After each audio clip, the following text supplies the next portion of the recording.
అందరికీ నమస్కారం.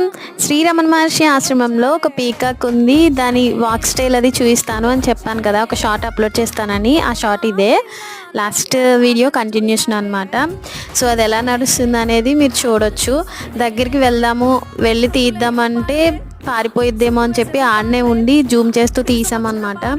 అది పురి విప్పుతుందని చెప్పి చాలా ట్రై చేసాము తీయడానికి, బట్ అదైతే పురి విప్పలేదు. నేను చాలా అప్సెట్గా ఫీల్ అయ్యాను. సో మీలో ఎంతమంది పీకాక్ని ఇంత దగ్గరగా చూసుంటారు అనేది నాకు కామెంట్లో చెప్పండి. అండ్ అరుణాచలం శ్రీ రమణ మహర్షి ఆశ్రమంకి ఎంతమంది అయితే వెళ్ళారు అనేది కూడా కామెంట్లో చెప్పండి.